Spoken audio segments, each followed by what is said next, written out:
Noong unang panahon, sa lungsod ng Abuha, may isang batang nurse na ang pangalan ay Stella Jadil. Tahimik siya at hindi masyadong palausap. Hindi niya gusto ang makipagtalo o makisali sa tsismisan. Hindi rin siya naglalagay ng matingkad na makeup o humahabol sa pansin tulad ng ibang nurse. Pero laging siya ang unang dumarating sa ospital at huling umaalis. Tinawag siyang boring ng iba at may ilan pa nangang nagtatawanan sa likod niya. Pero hindi iyon iniintindi ni Stella. Para sa kanya, mas mahalaga ang maayos niyang pagtatrabaho kaysa sa lahat. Palaging sinasabi ng kanyang ina, kung aalagaan mo ang iba ng may malinis na kamay at pusong tapat, gagantimpalaan ka ng Diyos.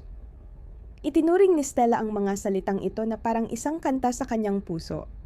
Nagtatrabaho siya sa ospital na Supreme Life, isang mataas at puting gusali sa gitna ng Abuha, kung saan pumupunta ang mayayaman at kilalang tao kapag sila ay may sakit.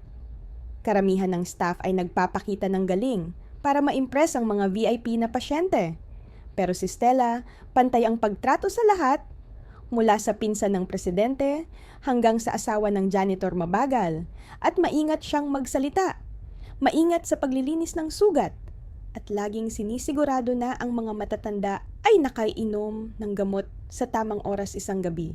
Mabigat ang mga ulap. Bumuhos ang ulan na parabang galit ang langit sa lupa. Ang hangin ay tumatama sa mga bintana at ang kulog ay umuungol sa malayo. Kakacheck lang ni Stella ng ika-4 ng isang pasyente nang may malakas na alarma ang tumunog sa koridor. Ihanda ang VIP room! Sigaw ng isang nurse. Hawak ang radyo. May espesyal tayong kaso. Seryoso ito. Parang mga langgam, nagkagulo ang ibang nurse. Ang ilan ay nagsimulang mag-spray ng pabango sa koridor, habang ang iba ay inaayos ang wig at makeup. Pero si Stella, kalmado siyang pumasok sa ICU wing. Ilang minuto lang, isang itim na SUV ang huminto sa harap ng ER entrance. 2 lalaki ang bumaba. Kasunod ang isang lalaki na naka-dark glasses at may radyo. Dinala nila ang stretcher at doon nakahiga ang isang lalaki na may tubes sa ilong at dugo sa puting damit. Sarado ang kanyang mga mata at dahan-dahang humihinga. Ito na siguro ang iniisip ko. Bumulong si Nurse Frank, nakapanganga. Alhaji Idris Bier, sabi naman ni Nurse Margaya. Isang billionaire, oil tycoon na may 6 na bahay sa buong bansa.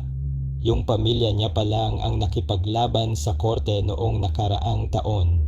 Dagdag ng isa. Biglang huminto ang buong koridor. Tumatakbo ang mga doktor papunta sa kanya. Ang senior nurse mismo ay bumaba. May mga bulong, tawag sa telepono, at tensyon sa hangin. Pero malinaw sa lahat, maaring hindi makaligtas ang lalaki sa gabing iyon.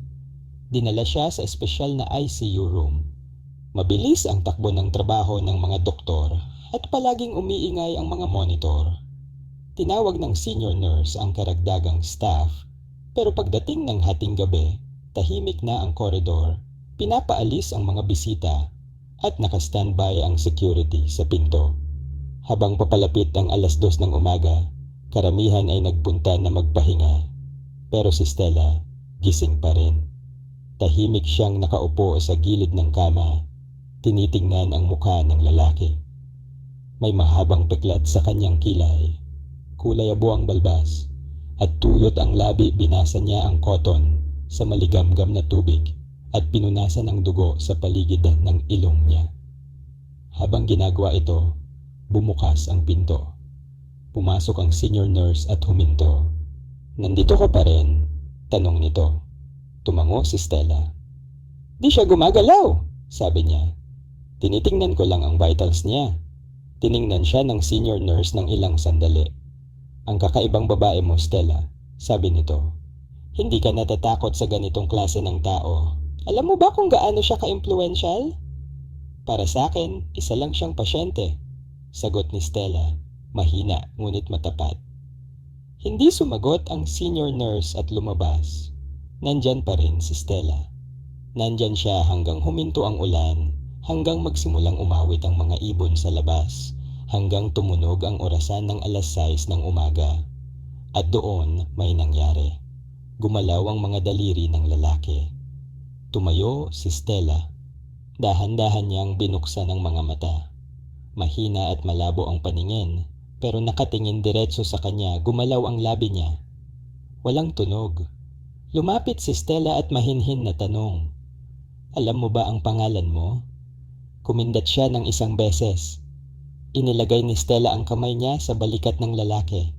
"Nasa ospital ka, Supreme Life Hospital. Pumasok ka kagabi at nawalan ka ng malay. Kaya mo nang magsalita." Umiinog ang boses niya, tuyot at paunti-unting humahagikik. Tinulungan siya ni Stella uminom ng ilang lagok ng tubig gamit ang straw. Maya-maya, mahina niyang binulong, "Sino ka?" "Ako si Stella. Nurse ako, binabantayan kita," sagot niya. Tumingin siya sa kanya, hindi natatakot, hindi mayabang, kundi may halo ng parehong damdamin. Sa kanya sinabi, "Huwag mo silang papalapit sa akin."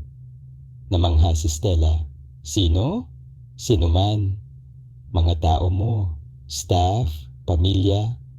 Hindi ko sila pinagkakatiwalaan." Sagot niya. Matagal na katahimikan. Lumingon siya sa malayo, tapos muling tumingin kay Stella. "Ika'y nag-iisa na nagbantay sa akin." Hindi alam ni Stella ang sasabihin, tumango na lang siya. Sa kanya bumulong. "Gusto kong manatili ka rito. Sasabihin ko sa senior nurse." Malumanay na sabi ni Stella. "Hindi," sagot niya. "Mas malakas ngayon. Ikaw lang, please." Tumingin siya sa pagod niyang mga mata. "Sige," sabi niya, mahinahon. "Mananatili ako." Mula noon, nagbago ang lahat kinabukasan. Dumating ang pamilya niya, 3 lalaki na nakasuit at isang babae na naka-high heels at may scarf sa mukha. Hiniling nilang makita siya. Sinubukan ng senior nurse ipaliwanag na kailangan niya ng kapayapaan. Pero tumanggi si Alhaji Idris na buksan ang pinto. Nang igiit nila, narinig mula sa loob ang boses niya. "Kung hindi si Nurse Stella, ayoko nang makita ang sino man." Lumiko ang senior nurse kay Stella. "Ano ang ginawa mo sa kanya?" "Nandito lang ako," sagot ni Stella. Mula noon, si Stella ang nag-iisang pinayagang pumasok sa kanyang kwarto. Siya ang nagpakain sa kanya, nagpalit ng IV, at nakikinig habang siya'y bumubulong ng paunti-unti. Hindi siya nagkwento tungkol sa pera o negosyo. Hindi rin siya nagyabang. Sa halip, nagtatanong siya tungkol sa buhay ni Stella, sa kanyang pamilya, at kung bakit siya naging nurse. "Dahil namatay ang nanay ko nung bata pa ako, isang gabi ay ibinahagi ni Stella dumugo siya ng husto nung nanganak ang nanay niya. Sabi nila, kung may nakarating sa ospital ng mas maaga, baka nabuhay pa siya. Kaya nangako ako na tutulungan ko ang ibang tao na mabuhay, kahit hindi ko na nailigtas ang nanay ko." Matagal siyang tumingin kay Stella, tapos bumulong. "Hindi ka tulad nila." "Paano naman sila?" tanong ni Stella. "Yung iba, nakangiti sa harap mo, pero nagtatago ng kutsilyo sa likod." Hindi sumagot si Stella, pero sa kaibuturan ng kanyang puso, may gumising na kakaibang damdamin. Hindi niya alam kung ano iyon. Hindi pa. Ang alam niya, pinili siya ng lalaking ito, isang mayaman at makapangyarihang tao, hindi dahil sa kanyang kagandahan o reputasyon, kundi dahil sa isang bagay na simple. Ang kanyang presensya, ang kanyang katahimikan, at ang kanyang puso. Sa 7 araw, sinabi niya ang isang kakaibang bagay. "Stella!" Dahan-dahan niyang sabi. Halos bumulong. "Naniniwala ka ba sa pangalawang pagkakataon?" "Totoo, naniniwala ako." Sagot ni Stella ng walang pag-aalinlangan, pumikit siya. "Kailangan ko ang iyo." Sa kwarto naamoy ang mint at gamot. Ang mahinang tunog ng cardio monitor ay pumupuno sa hangin. Ang sinag ng araw ay sumisilip sa pagitan ng blinds, nag-iiwan ng gintong linya sa sahig. Nakaupo si Stella sa maliit na upuan malapit sa kama ni Alhaji Idris. Hawak ang maligamgam na tuwalya at maingat niyang pinupunasan ang mukha nito habang nakahiga ito ng tahimik at pagod ang mga mata. "Naniniwala ka ba sa pangalawang pagkakataon?" tanong niya. "Opo, naniniwala," sagot ni Stella. Pumikit siya at bumulong muli. "Kailangan ko ang iyong puso." Ilang oras ang lumipas, hindi siya nagsalita. Nakatingin lamang siya sa kisame, parang nakikipag-usap sa isang taong wala nang makakakita. Inayos ni Stella ang kumot niya at tumayo upang suriin ang ibi. Hindi niya alam kung ano ang ibig sabihin niyan, pero may naramdaman siyang kakaiba sa puso. Parang naghihintay ng ulan sa tagtuyot. Darating ito, pero kapag handa na ang langit, biglang nagsalita ulit siya. "Alam mo ba kung ano ang pakiramdam ng matulog sa bahay na puno ng tao, pero pakiramdam mo ay nag-iisa ka?" Tumingin si Stella sa kanya. Hindi niya alam kung nagtatanong siya o nakikipag-usap lamang sa sarili. Dahan-dahan niyang inikot ang ulo at tumingin kay Stella. "Hindi mo alam, pero nakangiti ka pa rin, parang may kapayapaan." Huminga ng malalim si Stella. "Minsan umiiyak ako kapag nag-iisa, sir. Pero hindi ko ginagawa sa harap ng ibang tao." May bahagyang gumalaw sa gilid ng kanyang labi, isang mahinang ngiti. "Mabuti," sabi niya. "Ibig sabihin, nakakaramdam ka pa rin." Huminto akong umiyak, 30 taon na ang nakalipas. Tahimik ang paligid sa kanya, tinanong, "Stella, alam mo ba kung sino ako?" "Opo, sir." Mahina ngunit malinaw ang tugon niya. "Ikaw si Alhaji Idris, oil at gas tycoon. May-ari ka ng Birch Holdings. Napakayaman mo. Iyan lang ang narinig mo." Tumingin siya ng bahagya tapos lumingon sa ibang direksyon. "Kung ganoon, hindi niyo talaga ako kilala." "Mabuti," sagot niya. Inabot niya ang kamay ni Stella. Nanginig ang mga daliri niya. "Huwag paniwalaan ang sinasabi nila tungkol sa akin. Hindi ako nakikinig sa tsismis," sabi ni Stella. Inilagay ang kabilang kamay sa ibabaw ng kamay niya. "Huwag mo rin silang pagkatiwalaan." Medyo nanginginig ang boses niya.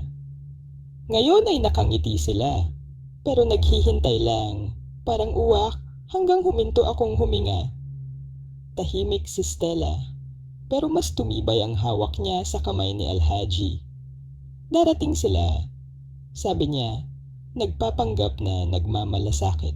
May iiyak, may sisigaw, pero iisa lang ang gusto nila. Ang pangalan ko, ang lupa ko, ang pirma ko. "Hindi ko po gusto ang kahit ano mula sa inyo. Sir, alam ko." Bulong niya, saka inirelease ang kamay niya. "Kaya ikaw lang ang nag-iisang pinagkakatiwalaan ko." Sa sandaling iyon, may mahina na katok sa pinto. Tumingin si Stella. Bahagyang binuksan ni Nurse Ada ang pinto at sumilip. "Stella!" Bumulong siya. "Narito ang anak niya at ang abogado. Gusto nila siyang makita." Tumingin si Stella kay Alhaji Idris na pipitik ang kanyang panga. Kumilos ng kaunti ang dibdib niya. "Sabi mo sa kanila, natutulog ako," sabi niya. "Pero sir, sabihin po natin na ayaw niyo," sagot ni Ada. Tumango si senior nurse. "Umalis na kayo," utos ni Alhaji Idris ng mahigpit. Bahagyang na-halt si Ada, tapos dahan-dahang isinara ang pinto. Huminga ng malalim si Alhaji. "Pinag-iingat ko na sila. Sabi ko, hindi ko gustong makita ang kahit sino. Iyan ang ibig kong sabihin." Lumapit si Stella. "Siguro, hindi sila nagmamalasakit, sir." Tumawa siya ng tuyot. Hindi sila nagmamalasakit. Ang panganay kong anak, hindi ako nakita ng 2 taon. Ngayon, kasama ang abogado. Ano sa tingin mo ang dahilan?" "Hug?" Mahina niyang sagot. "Tama. Hindi mo alam." Tumaas ang boses niya ng bahagya. "Alam ko kung ano ang kaya nilang gawin. Lahat ng itinayo ko, ako mismo ang gumawa. Gusto lang nilang pumirma sa papeles at kuhanin lahat." Hindi sumagot si Stella. Umupo ulit siya. Magkahawak ang kamay sa tuhod. Tumingin si Alhaji Idris. "Sa palagay mo, masama akong tao?" Nagulat si Stella sa tanong. "Hindi, sir. May nagawa ako," dahan-dahan niyang sabi. May mga bagay na hindi ko ipinagmamalaki, pero may isang bagay na pinagsisisihan ko, isang bagay na sana ay naitama ko. Humina ang boses niya, lumingon siya sa bintana. Minsan nagigising ako sa gitna ng gabi. Naririnig ko ang boses niya, naririnig ang kanyang tawa, at saka ko naaalala. Pinakawalan ko siya, pinili ko ang pera. Pinili ko ang kapangyarihan. At ngayon, heto ako, unti-unting nawawala sa piling ng lahat ng iyon. Pero wala siya. Bahagyang kumunot ang noo ni Stella. Sino siya, sir? Mabagal siyang pumikit at muling tumingin sa kisame. Sasasabihin ko rin sa'yo, Stella. Pero kailangan ko munang makasiguro. Sigurado sa ano, sir? Sigurado na ikaw nga. Ikaw nga para saan, sir? Ngunit hindi na siya sumagot. Isinara niya ang mga mata at mahina niyang binigkas. Tingnan mo sila, Stella. Panoorin mo kung paano sila darating isa-isa. Makikita mo kung ano ang ibig kong sabihin. At tama siya. Makalipas lamang ang ilang oras, may kumatok muli sa pinto. Ngayon, ibang nurse ang nagbukas. Sa labas ay nakatayo ang isang matangkad na lalaki. Nasuot ang mamahaling damit. Matulis ang mga mata. Malamig ang tingin. Hindi na siya naghintay ng paanyaya. Diretso siyang pumasok. Papa, sabi niya. Ako to, si Malik, si Alhaji. Dahan-dahang lumingon si Idris. Ngunit hindi siya nagsalita. Papa, lumipad ako mula London. Patuloy ng lalaki. Narinig kong hindi ka maganda ang lagay. Sinabi ko na, ayokong makakita ng kahit sino. Putol ng matanda. Napilitan si Malik ngumiti ng pilit. Huwag ka namang ganyan, Papa. Hindi ako negosyo mo. Lumabas ka. Papa, pakiusap. Tumayo si Stella. Sir, baka pwede niyo pong pakinggan muna siya? Stella, mahina ngunit mariing sabi ni Idris. Pakisabi sa kanya na umalis. Nag-iba ang mukha ni Malik. Tumalikod siya kay Stella. Sino ka ba? Nurse mo? O asawa mo? Hindi sumagot si Stella. Ibinaling niya lang ang tingin sa sahig. Nurse ako niya, mahinang sagot niya. Kung ganon kumilos ka bilang nurse at iwan mo kami mag-usap. Ngunit itinaas ni Idris ang kanyang kamay. Kapag siya umalis, malamig niyang sabi, ikaw din ang aalis. Nanginginig ang panga ni Malik. Hindi ba't hindi ito patas? Hindi, Malik, sagot ng matanda. Ako ito. Ako ang patakaran. Mapait na tumawa si Malik, saka tumalikod. Sa may pinto, huminto siya at tumingin muli. Namamatay ka at ibinibigay mo ang puso mo sa isang nurse. Pagkatapos ay tuluyang lumabas. Malakas ang pagsara ng pinto. Tahimik na muling naupo si Stella nakatingin si Idris sa kisame. Akala nila kilala nila ako, sabi niya. Pero ang alam lang nila ay ang ipinapakita kong bahagi. Paglingon niya kay Stella. Malungkot ang mga mata. Pinapaalala mo siya sa akin. Sino, sir? Si Mariam. Tumahimik siya. Nag-antay si Stella ngunit wala na siyang sinabi. Kinabukasan, lumala ang lagay ni Idris. Dumating ang pangalawa niyang anak. Tapos ang pinsan, isang politiko, 2 pastor, pati isang lalaking nagsabing doktor daw siya mula Saudi Arabia. Lahat gustong makita siya. Ngunit isa lang ang pinayagan niyang pumasok. Si Stellas. Bakit ako, sir? Tanong ni Stella sa 3 araw. Tiningnan siya ni Idris na tila pagod, ngunit tapat. Dahil nakikinig ka. Dahil may malasakit ka. Hindi dahil sa kung anong meron ako, kundi dahil tao pa rin ako. Hindi alam ni Stella kung ano ang sasabihin. Kinagabihan, habang inaayos niya ang una ng matanda, muli itong nagsalita. Stella, naniniwala ka ba sa mga lihim? Sa tingin ko, lahat may tinatagong lihim, sagot niya tumango si Idris. Ang akin, nakatago ng 28 taon. Pero oras na siguro. Oras para saan? Para ikwento sa isang tao, para maitama ang nasira ko. Maingat siyang tiningnan ni Stella itinuro ng matanda ang mesa sa tabi ng kama. Sa ilalim ng kama may bagdiyan. Yumuko si Stella at kinuha ang isang maliit na itim na leather bag. Ibukas mo, sabi niya. Pagbukas niya ng zipper, nakita niya ang isang makapal na sobre na puno ng mga dokumento. Sa ibabaw nito, may pilak na susi at isang lumang litrato ng batang babae na may hawak na sanggol. Tinitigan ni Stella ang larawan. "Iyan siya!" mahina niyang sabi. "Si Mariam, ang tanging babaeng minahal ko." Dahan-dahan niyang hinaplos ang larawan. "Maganda siya!" wika ni Stella. "Mas higit pa ron!" sagot ng matanda. "Siya ang lahat para sa akin, pero iniwan ko siya dahil sinabi ng pamilya kong hindi siya karapat-dapat, dahil hindi siya mayaman, dahil mahina ako." Pinilit niyang umiwas ng tingin. "Binigyan ko siya ng bahay sa liblib na baryo. Akala ko ligtas siya ron, nangako akong babalik. Pero hindi ko tinupad." Paglingon niya muli kay Stella, mapula na ang mga mata niya. "Buntis siya noong umalis ako." Napatigil si Stella. Halos pabulong. "May anak kayo?" Tumango siya, isang anak na babae. Bumilis ang tibok ng puso ni Stella. "Anong nangyari sa kanila?" "Hindi ko alam," sagot niya ng mahina.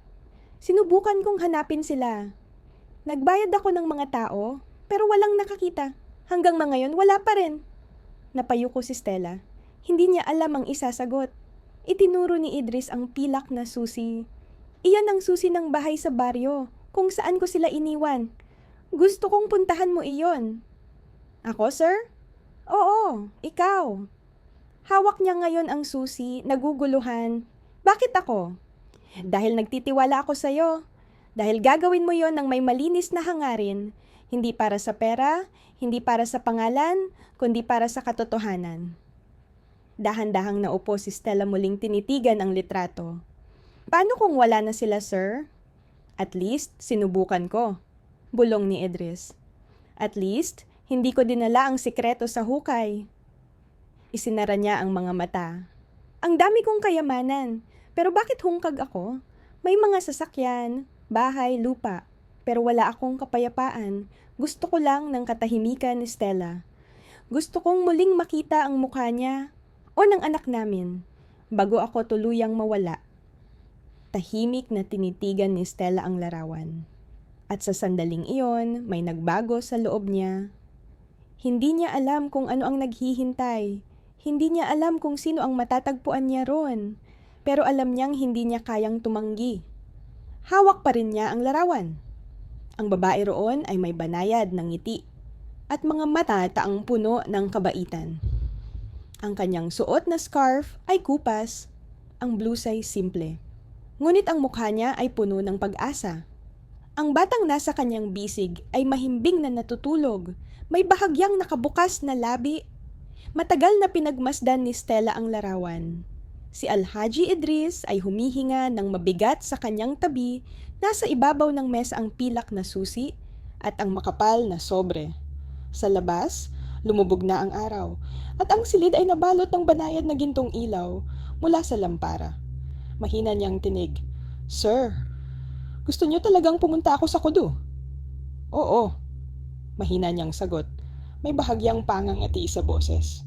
"Dapat mo itong gawin." Tumingin si Stella sa kanya, bahagyang naguguluhan. "Pero sir, ako'y nurse lang. Hindi ko, ibig kong sabihin, bakit hindi na lang ipadala ang isa sa pamilya ninyo? O ang abogado ninyo?" Dahan-dahan siyang lumingon sa kanya malabo at malamlam ang mga mata niya. Sisira nila. Sisira ng ano? Ng pagkakataon. Ng pagkakataong itama ang mga nasira ko. Hindi nila naiintindihan ang pag-ibig. Naiintindihan lang nila ang lupa at sasakyan. Nakita mo ba, Stella? Nakita mo nung pumasok si Malik dito? Parang gusto niyang bawiin ang ama niya o kunin ang isang bagay. Tahimik si Stella, na alala niya ang matalim at malamig na titig ni Malik. Parang wala siyang karapatan na naroroon. "O hindi mo pa nasasabi ang lahat sa akin?" sabi ni Stella. "Ano ang gagawin ko roon?" "Hanapin mo lang siya. Hindi lang basta hanapin," sabi ni Idris. "Kundi alamin kung buhay pa siya. Kung hindi, hanapin ang anak ko, ang batang babae sa litrato." Kumunot ang noo ni Stella. "Pero paano kung lumipat sila?" "Pumunta ka sa bahay, gamitin ang susi. Nandoon pa rin ang lahat. Baka may mga liham o mga bagay na iniwan niya. Sinabi ko sa tagapag-alaga na panatilihing malinis. Hindi ito hinawakan ng kahit sino sa loob ng maraming taon. Bakit hindi ka na lang mismo pumunta, sir? Mapait siyang tumawa. Hindi ko kaya. Pride, kahihiyan at kalaunan, sakit. Akala ko may oras pa ako. Huminga si Stella. Hindi ko alam kung ano ang sasabihin sa kanya, sir. Paano kung pagsasara ng pinto sa harap ko?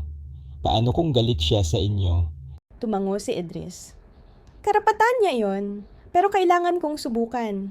Stella, ayokong mamatay nang hindi sinusubukan. Muling tumingin si Stella sa litrato.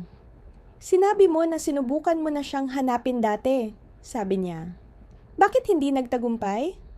Nagpadala ko ng mga tao, sagot niya. Mga tao na malamig, may pera sa kamay at kasinungalingan sa bibig. Siguro nagtago siya sa kanila. Gagawin ko rin yon. At ngayon, gusto mo ipadala ako. Bakit ako, sir? Ikaw lang. Sino ang pagkakatiwalaan niya? Ikaw wala kang kayabangan, walang banta. Katotohanan lang. Bungad niya. Dahan-dahang tumayo si Stella. Nilakbay niya ang silid at tumingin sa bintana, maitim ang gabi. Ang mga ilaw ng lungsod ay kumikislap sa malayo. Parang mga bituing masyadong malapit sa lupa. Bumaling siya pabalik kay Idris. At kung pupunta ako at makita siya, ano ang sasabihin ko? Sabi mo sa kanya, hindi ako tumigil sa pag-iisip sa kanya, hindi ako tumigil sa pagmamahal, at ako'y duwag noon. Sagot niya bahagyang kumunot ang dibdib ni Stella. At kung wala siya, hanapin mo ang anak ko. Sabihin sa kanya kung sino siya at sabihin na nagkamali ako. Pero gusto kong malaman niya. Umakyat ang kanyang ubo. Malalim. Masakit. Tumakbo si Stella at sinuportahan siya. Inayos niya ang unan, pinunasan ang labi at sinuri ang oxygen. Hindi ka ba sapat na malakas para sa lahat ng pag-uusap na ito, sir? Mahina niyang hinawakan ang pulso niya. Ipinapangako mo sa akin, Stella. Ipinapangako mo? Lumunok si Stella. Ipinapangako ko. Pinalaya niya ang kamay ni Stella at umalingasaw pabalik sa kama. Kailangan mong umalis agad, sabi niya. Bago pa man makapag-react si Stella, bumungad ang pinto. Si Malik na naman ang nakatayo doon. May kasunod na lalaki sa kulay abo na SWAT. May hawak na maliit na itim na folder. Anong nangyayari? Tanong ni Malik. Lumalapit. Papa, bakit siya nandito pa rin? Ano ang ginagawa niya? Marsyado siyang higit sa isang nurse. Mahina ang boses ni Idris habang umuubo. Dapat nating hintayin siya lang. Higit sa 30 minuto kami naghihintay. Galit na bungad ni Malik. Huwag mo akong pinapilit maghintay. Sagot ng matanda, lumapit si Malik. Kakaiba. Nagdala ako ng abogado. Kailangan nyo lang pirmahan ang update sa inyong testamento. Hindi ako pipirma na ngayon, mariing sabi ni Idris. Paulit-ulit mo lang itong ipinagpapaliban, sabi ni Malik. Hindi, sagot niya. Tumayo si Stella. Dapat ba akong umalis? Huwag, mariing sabi ni Idris. Oo, sabay na sagot ni Malik. Nagkatinginan ng dalawa at ang lalaki sa kulay abo na SWAT ay umubo ng bahagya. Sir, kailangan lang po namin ng ilang pirma para sa mga account ng ospital. Pwede naming iwan muna ang testamento. Tibagin ang mga papeles kay Stella. Mahigpit na utos ni Idris. Naguluhan ng abogado at dahan-dahang inilagay ang folder sa mesa. Sir, ibigay po sa kanya, dagdag pa niya. Halos sumabog si Malik sa galit. Papa, anong nangyayari sa'yo? Ngunit hindi man lang siya lumingon. Mas nagtitiwala ako sa kanya kaysa sa sariling dugo ko, wika ni Idris. Tumalikod si Malik at lumabas, kasunod ang abogado. Bumagsak ang pinto tahimik. Hinawakan ni Stella ang folder at inilagay sa drawer. Lumiko siya kay Idris. Paano kung binabantayan nila ako? Tumingin siya ng seryoso. Huwag mong gamitin ang totoong pangalan mo kapag narating mo ang kudu. Huwag mong sabihin sa kahit sino kung bakit ka nandyan. Diretsyong puntahan ng address, gamitin ang susi, at isara ang pinto sa likod mo. Tumibok ang puso ni Stella. Oo, Mahina niyang sagot. Umabot si Idris sa ilalim ng unan at kinuha ang maliit na plastik na bag. May pera at nakatiklop na papel para sa transportasyon. May detalyeng nakasulat sa papel kung paano makipag-ugnayan sa tagapag-alaga na si Adjo. Kinuha ni Stella ito.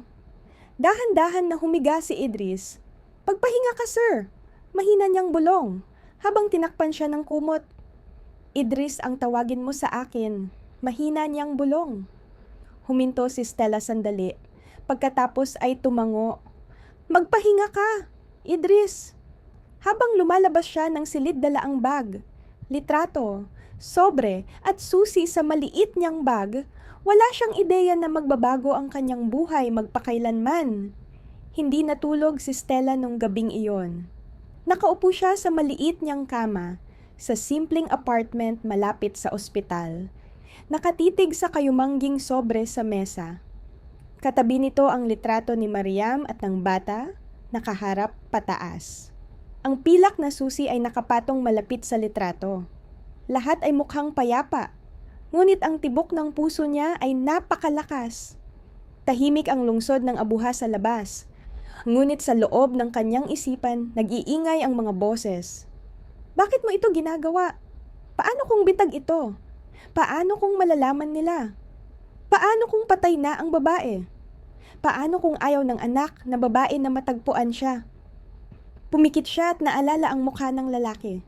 Si Alhaji Idris o simpleng Idris na ba ngayon?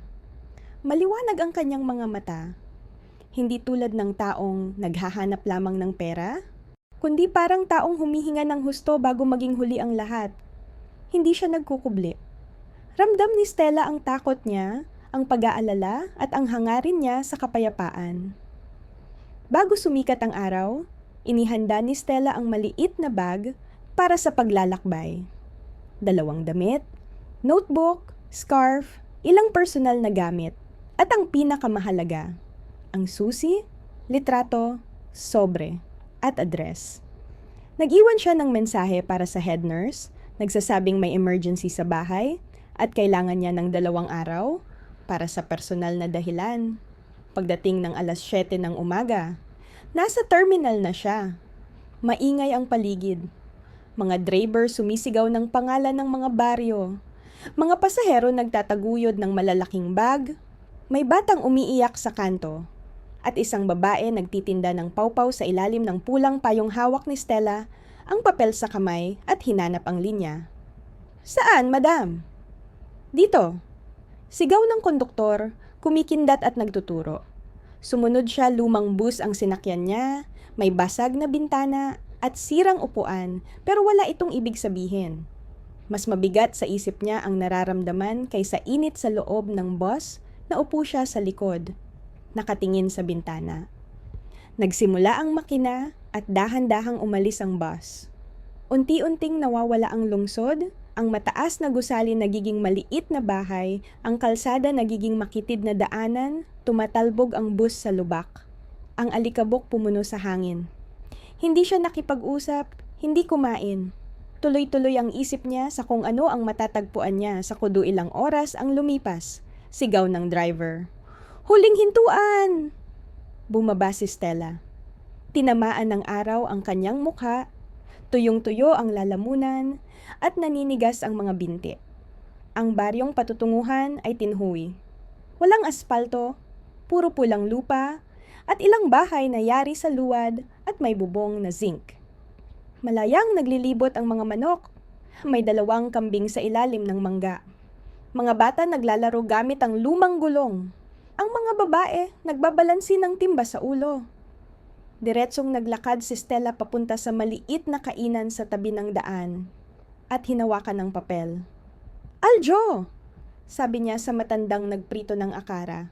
"Kilala mo ba ang isang tao na ganito ang pangalan?" Dahan-dahang tiningnan siya ng lalaki. Namumungay ang mga mata. "Aljo, karpintero o tagapag-alaga?" "Tagapag-alaga?" sagot niya at itinuro pababa sa landas. "Pangalawang bahay pagkatapos ng balon." "Berde." Tumango si Stella. "Salamat po." Habang naglalakad siya, Pinagmamasdan siya ng mga tao. Malinis ang kanyang damit, moderno ang sapatos, at matanong ang mga mata. Hindi siya kabilang sa lugar na ito. Nakarating siya sa berdeng bahay at dahan-dahang kumatok. Bumukas ang pinto ng isang lalaki. Nasa 60 ang edad. Pagod ang mukha at magaspang ang mga kamay. Opo, Mr. Joe. Sino po ang nagtatanong? Ipinakita ni Stella ang litrato mula sa bag. Dumating ako mula Abuja. Pinadala ako ni Alhaji Idris. Tumingin siya sa litrato, nagbago ang mukha niya. Kailangan mong pumasok? Sabi niya. Pumasok si Stella. Maliit ngunit maayos ang silid. May tumutugmang bentilador sa kanto. May kalendaryo ng 2017 sa pader. At sa kahoy na mesa nakalagay ang Biblia. At itim na radyo. Umupo si Joe. Sabi mo pinadala ka ni Idris? Opo, siya ay malubha ang sakit. Dahan-dahang tumango si Joe. Alam ko darating ang araw na ito. Ako ang tagapag-alaga. Patuloy akong naglilinis at nagbabantay sa bakuran linggo-linggo. Walang nakatira dito. Inabot ni Stella ang susi mula sa bag. Tumango si Joe. Ito na nga, maaari mo na akong dalhin doon. Tumayo siya. Ngayon, opo, kinuha niya ang lumang sombrero at lumabas. Tahimik silang naglakad, dumaan sa mga sakahan, paaralan na may mga batang nag-uulit ng kanilang aralin, at simbahan na may basag na bintana. Sa wakas, narating nila ang dulo ng baryo. Sa likod ng matataas na palumpong, may tahimik na bakuran kalawangin, ang mga gate, pamumutla ng pader, at ginamit ni Ho ang sarili niyang susi para buksan. Pumasok sila, tinapyas ang damo at nilinis ang daanan, ngunit tila nakatigil ang oras sa katahimikan ng paligid. Lumapit si Stella sa pintuan ng bahay. Nang ilagay niya ang pilak na susi sa kandado, nanginginig ang mga daliri niya. Pinihit niya, itinutulak ang pinto. Pumailan lang ang amoy ng alikabok at kahoy sa kanyang ilong. Simple ang sala. Kayumangging sofa, mesa na may telang takip, kurtinang angkor malinis at tila hindi ginalaw. Parang may taong lumabas lang at hindi na bumalik. Matagal na siyang nanirahan dito. Totoo ba? Halos 3 taon na? Tanong ni Stella, tumango si Joe. Ngunit isang araw, naglaho siya. Basta na lang umalis, walang paalam. Dahan-dahang lumapit si Stella sa istante sa gilid ng pader. May mga naka-frame na litrato. Si Mariam, hawak ang bata, nakaupo sa ilalim ng puno, nakangiti, kasama ang iba na putol sa frame. Hindi na siya bumalik kailanman. May naghanap ba sa kanya? Tanong ni Stella. May mga lalaki, matitingkad na sweet mula sa Abuja. Nagtatanong. Nagtago siya. Pagkatapos ay umalis sila.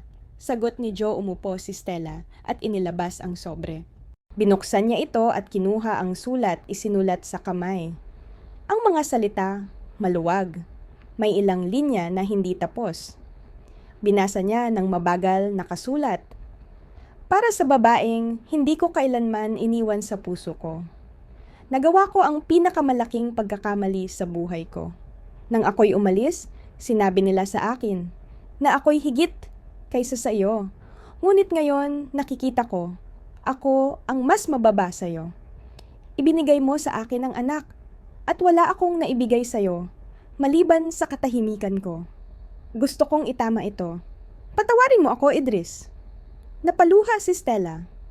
Pinagsama niya ang sulat at inilagay muli sa sobre. May naiwan ba siyang iba? Tanong niya. Tumango si Joe.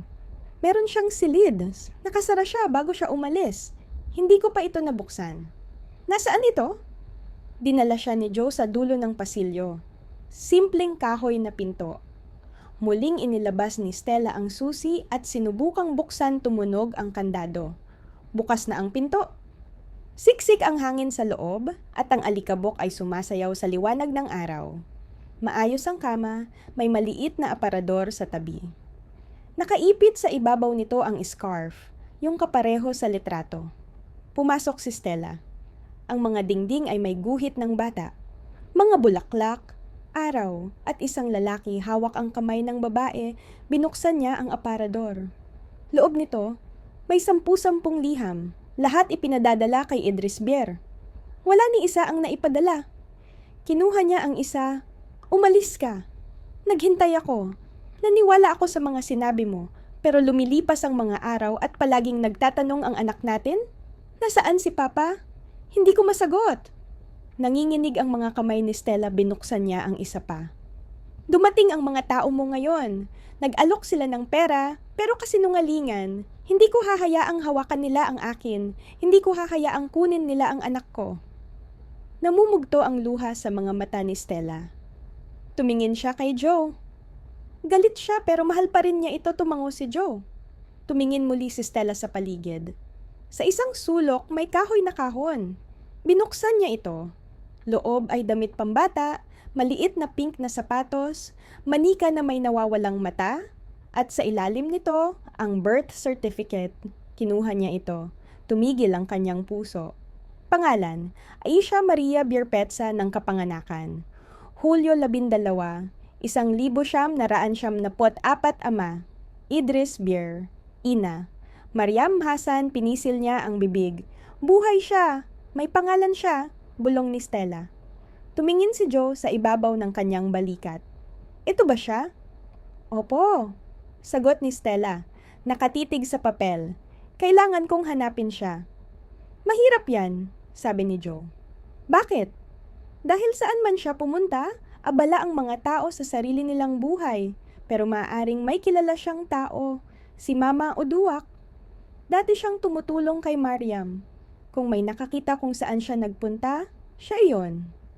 Nasaan siya? Tanong ni Stella. 3 bahay mula sa balon. Hanapin ang babae na may pulang kambing. Maingat na inilagay ni Stella ang birth certificate sa bag. Lumakad sila mataas na ang araw sa kudu, mainit na init, kumikislap ang pulang lupa. Halos nababalot ang katawan ni Stella ng pawis. Mahigpit niyang hawak ang bag, kasama ang dokumento, parang puso na nagbubulong sa bawat hakbang. Sinikap niyang huwag tumingin sa mga matanong na mata mula sa mga pintuan. Bawat hakbang, mas mabigat kaysa sa nakaraang isa. Sigurado ka bang makikipag-usap siya sa akin? Bulong ni Stella, inayos ni Joe ang kanyang sombrero. Matanda na si Mama Uduak, pero naaalala niya ang lahat. Kung gusto niya si Mariam, tutulungan niya kayo. Kung hindi, isasara niya ang pinto. Lumunok si Stella. Wala akong maraming oras. Kailangan mo ng pasensya, wika ni Joe. Mabagal ang galaw sa baryong ito. Lumiko sila sa makitid na daanan na pinalilibutan ng hibiskus. Nagkalat ang mga manok. May batang tumakbo na may hawak na pamalo at plastik na gulong. Sa harap nila, may maliit na bakuran na puti ang pader at pahapis na pintura. Nakapako sa puno ang pulang kambing. Nakayuko sa pagkain ng damo. Amoy usok mula sa luwad na kusina. Ito ang bahay niya, wika ni Joe. Huminto si Stella sa harap ng gate, tumibok ang puso niya. Huwag kang kumatok, bulong niya. Opo, kakatok ako, wika niya at iniangat ang kamay. Kumatok sa kahoy na gate. Walang tugon, muling kumatok. Ngayon, may sagot mula sa loob. Sino ito? Isang humahanap kay Mama Uduak. Mahinang sagot ni Stella. Umahon ang gate, lumabas ang matanda.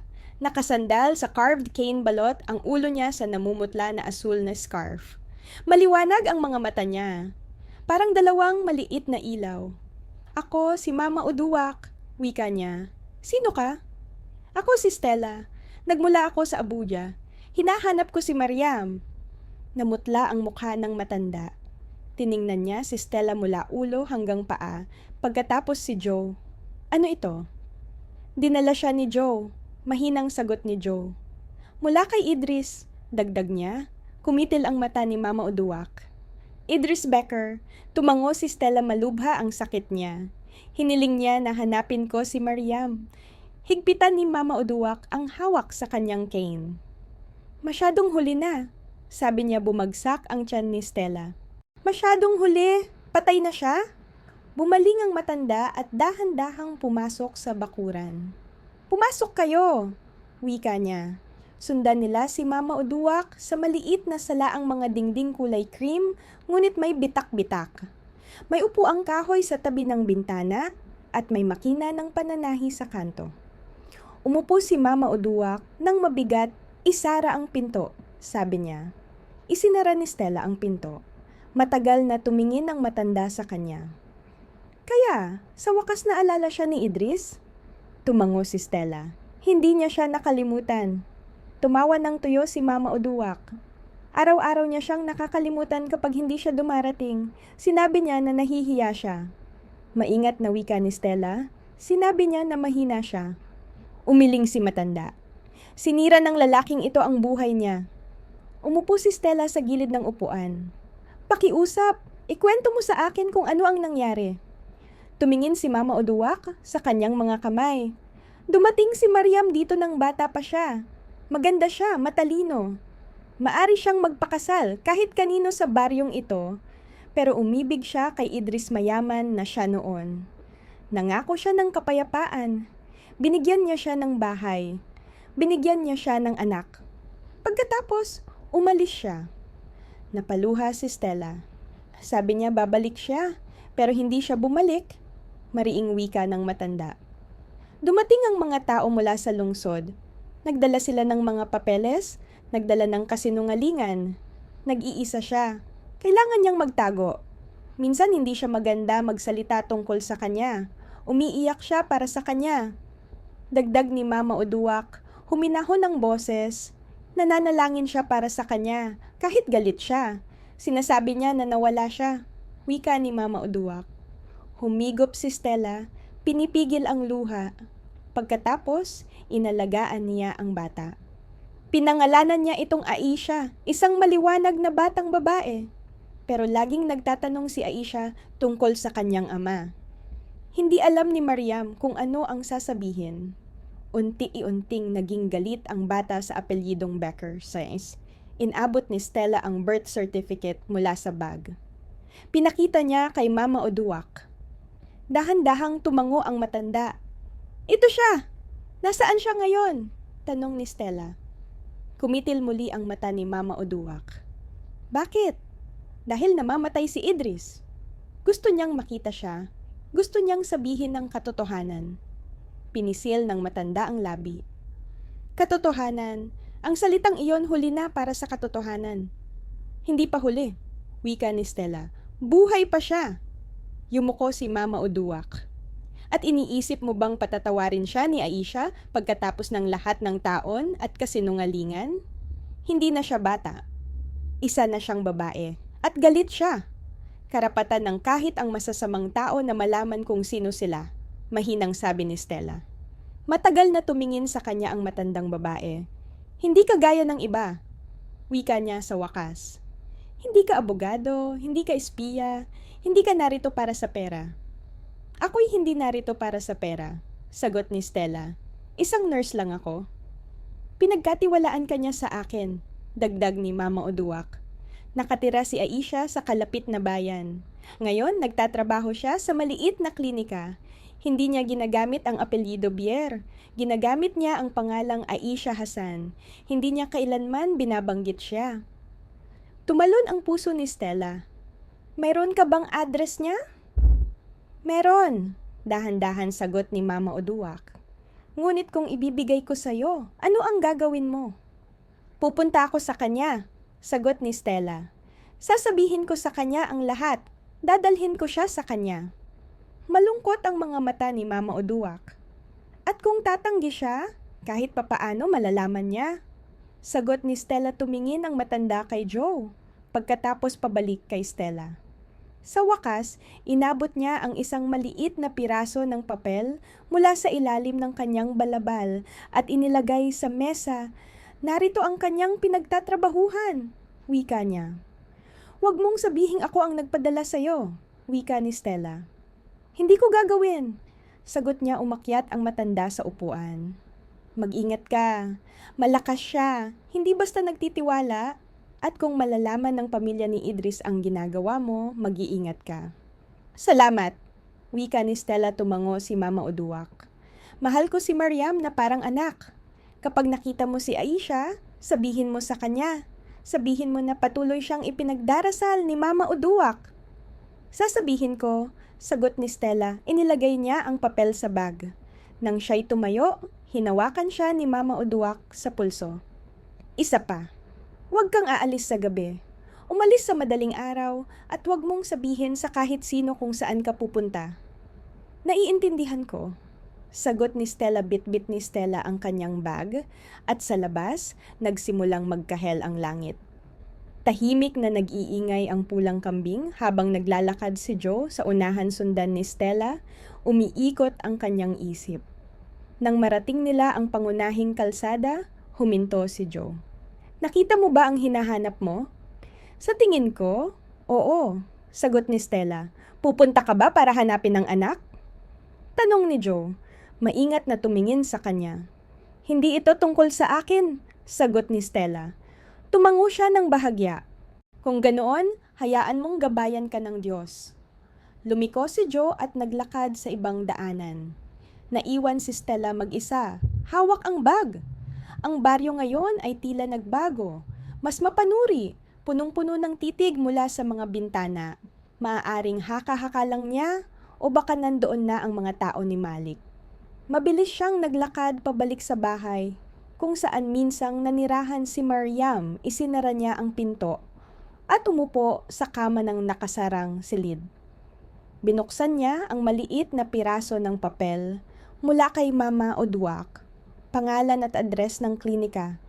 Nakasulat ng nanginginig, tinititigan niya ito.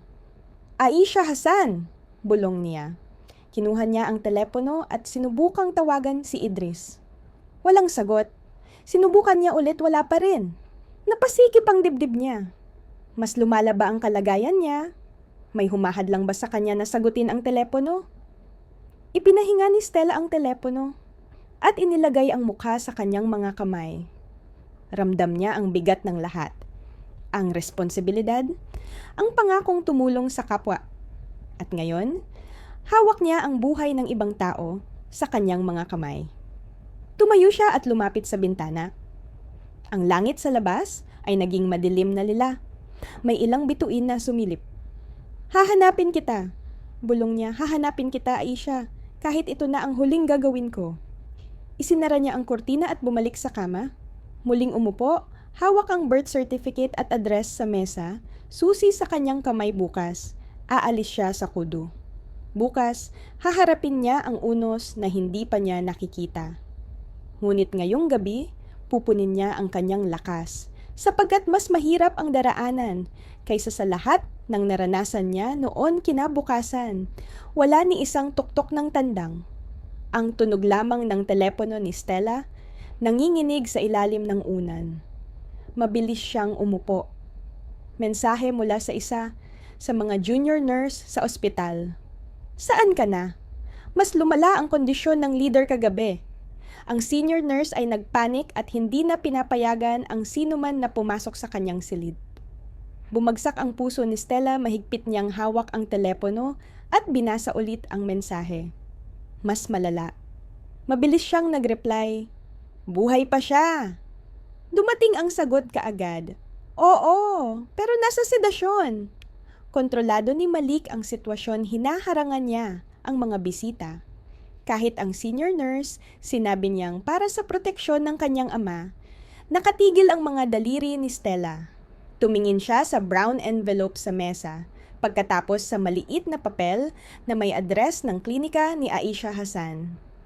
Nauubos ang oras. Isinuot niya ang damit, isinuksok ang scarf, kinuha ang mga gamit, at isinara ang bahay. Huminto siya sandali upang magpasalamat kay Ho na iniwan ang simpleng tala sa ilalim ng gate. "Salamat, ipagdasal mo ako." Pagsapit ng 9:00 ng umaga, nasa motorsiklo na siya, patungo sa kalapit na bayan, hinahampas ng hangin ang kanyang mukha. Dumadampi ang alikabok sa mata, ngunit hindi siya kumukurap. Mahigpit niyang hawak ang bag sa parehong kamay. Sa dulo ng bayan, huminto ang driver. "Ito na ang klinika," sabi niya. Maliit na gusali, puti, may asul na letra sa ibabaw. Medical Center of Mercy and Grace. Hindi marangya, pero tapat. Nagbayad si Stella sa driver at pumasok. Sa waiting area, 3 plastik na upuan lang. May isang ina, pinapagitna ang isang batang lalaki sa sahig, may benda sa paa. Tumingin ang babaeng naka-medical uniform. Good morning. Paano ko kayo matutulungan? Nilinaw ni Stella ang kanyang lalamunan. Hahanapin ko si Nurse Aisha Hassan. Kumurap ang babae. Bakit? Kailangan kong makipag-usap sa kanya. Personal ito. Siya ang nag-aalaga ng pasyente. Maghintay kayo. Wika ng babae, umupo si Stella. Pawis ang kanyang mga palad. Paano kung hindi siya paniwalaan ni Aisha? Paano kung magalit siya? Paano kung tumanggi siyang pumunta? Lumipas ang ilang minuto at bumukas ang pinto. Narito siya, si Nurse Aisha. Ang parehong mga mata tulad ni Mariam, parehong malambot na labi, ngunit mas matatag, mas matanda, mas mapagmatsyag. Matapos ang isang sandali, tumingin siya kay Stella. Tinawag mo ba ako? Opo, sagot ni Stella tumayo. Pwede ba tayong mag-usap?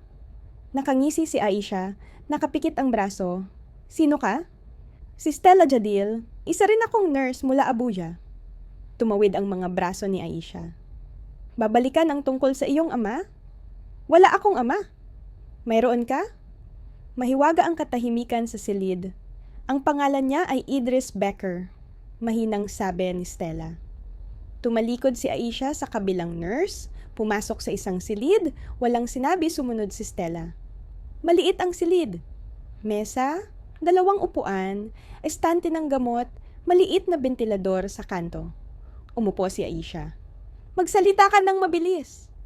Umupo si Stella sa harap niya, binuksan ang sobre, inilabas ang birth certificate at inilagay sa mesa, kasunod ang litrato ni Mariam, hawak si maliit na Aisha. Pumunta ako sa Kudu, wika ni Stella. Pumunta ako sa bahay ng ina mo. Nakilala ko si Mama Oduwak. Nahanap ko ito. Tinitigan ni Aisha ang litrato, tahimik. Papunta na siya sa dulo ng buhay, sabi ni Stella. Sakit na siya. Pinadala niya ako para hanapin ang ina mo. Pero patay na siya. Tahimik na sagot ni Aisha. 6 na taon na ang nakalipas. Tumango si Stella. Pasensya na. Hinawakan ni Aisha ang litrato, pero inalis ang kamay. Pinadala na niya ang mga tao dati, sabi niya. Mga lalaking may suit, nagsasabi ng kalokohan, sinabi ko sa kanila, ayokong sa kanya ang pera, hindi ako narito para sa pera. Hindi niya pinadala ang pera, dagdag ni Stella. Ngayon, ako ang pinadala niya. Tumingin si Aisha. Bakit? Dahil ako ang nurse at nanatili ako sa kanya kahit walang ibang nanatili. Ikinuwento niya tungkol sa'yo. Pinagsisisihan niya ang lahat. Huli na. Wika ni Aisha dahan-dahang, tumango si Stella. Maaaring huli na, pero gusto pa rin niyang makita ka. Umuupo si Aisha ng bahagya. Alam mo ba kung ilang gabi akong nakakita sa nanay ko na umiiyak? Alam mo ba kung ilang kasinungalingan ang kinailangang itago niya para hindi ko kamuhian ang sarili ko dahil ipinanganak ako? Hindi ko alam, sagot ni Stella. Pero alam ko gusto niyang itama ang lahat. Tumayo si Aisha at naglakad-lakad sa maliit na silid. Itinatag ko ang klinikang ito mula wala, sabi niya. Noon, namamalimos ako sa palengke para lang makabili ng papel at panulat. Naglinis ako ng mga palikuran para makabayad sa medikal na paaralan. Hindi narating ng aking ina na makita ako na nakasuot ng uniforme. Namatay siya nang wala pang nakamit. At ngayon, gusto niyang yakapin ako. Huwag, mahinang sabi ni Stella. Hindi niya inaasahan ang yakap. Gusto lang niyang magkaroon ng pagkakataon na tingnan ka sa mata at humingi ng tawad sa sarili niyang bibig. Kung iyon lang ang pahihintulutan mo, sapat na yon. Lumiko si Aisha at ang kanyang mga mata ay parang baso na. Hindi mo alam kung gaano katagal akong naghintay na lumitaw siya. Sa kaarawan ko, sa graduation noong inilibing ang mama ko, hindi siya dumating. Alam ko, sagot ni Stella. Pero ngayon, hawak mo ang kapangyarihan. Maaari mong harapin siya. Hindi bilang isang maliit na batang babae na naghihintay ng pagmamahal, kundi bilang isang babaeng may pangalan, buhay at katotohanan. Umalis si Aisha sa pag-upo. Paano kung pumunta ako at wala akong maramdaman? Okay lang ba yon? Tahimik silang naupo. Pagkatapos, bumulong si Aisha. Kung pupunta ako, tahimik lang tayo. Opo! Walang balita, walang litrato, syempre. Tiningnan muli ni Aisha ang litrato, tumango siya ng isang beses. Hayaan niyo akong mag-empake ng bag. Tahimik ang pagbalik nila sa abuha. Hindi masyadong nagsalita si Aisha, hawak niya ang litrato sa kanyang kandungan buong biyahe. Minsan o dalawang beses lang siya nagtanong tungkol sa kalagayan ni Idris, kung paano siya ngayon. Kung naaalala niya ang kaarawan niya, sumagot si Stella kung ano ang kaya niya. Sa iba pang tanong, sagot niya. Tanungin mo siya. Pagdating nila sa Supreme Life Hospital, halos gabi na mababang suot ni Stella ang scarf sa mukha. Nakahood ang itim na sweatshirt ni Aisha. Dumaan sila sa registration desk sa mga nurse na nagbigay ng mahabang tingin, may halong pagdududa kay Stella. Dumaan sa senior nurse na nagtaas ng kilay, ngunit hindi nagsalita. Nang marating nila ang ICU wing, may 2 security guard sa pinto. Nandito kami para makita si Leader Idris, sabi ni Stella. Umiling ang mga guard. Walang pinapayagang pumasok. Ibinaba ni Stella ang badge. Ako ang nurse niya. Tumawag ang isa sa guard. Tumango. Ikaw lang, sabi niya. Hindi siya papasok. Hindi siya papasok, sabi ni Stella. Uutos ay uutos. Doon narinig ang malakas na boses mula sa likuran. Ano ito? Malik. Ang kanyang kurbata ay maluwag, mukha'y matalim sa galit. Anong ginagawa ninyo dito? Bati niya kay Stella. Huwag mo ba akong sinabihan na lumayo? Hindi ka ba nagbibigay ng utos dito? Kalma ang sabi ni Stella. Ako ang anak niya. Ako ang nurse niya. Lumapit si Malik. Sino ito? Itinuro niya si Aisha. Wala. Sino ang dapat mong balak? Dinadala mo ang estranghero sa kanyang kama. Hindi siya estranghero. Sagot Aisha nang mahina, tumingin si Malik ng mabuti. Sandali, siya ba ang babae mula sa baryo? Itinaas ni Aisha ang ulo. Tumigil si Malik. Anong laro ito? Sihip niya, walang laro, mahinang sabi ni Aisha. Ako si Aisha Marinbier. Tahimik. Nahihiya ang mga guard. Lumayo si Malik. Katungkulang kabaliwan. Tumayo si Stella sa harap ni Aisha. Lumayo ka ngayon. Bukas ang bibig ni Malik. Ngunit nakita niya ang isang bagay sa mata ni Aisha na nagpahinto sa kanya. Lumayo siya sa gilid, pumasok sila. Nakahiga si Idris sa kama, maputla at hindi gumagalaw. Ang oxygen mask ay sumasakop sa kalahati ng mukha niya. Lumapit si Stella. Idris, mahinang sabi niya.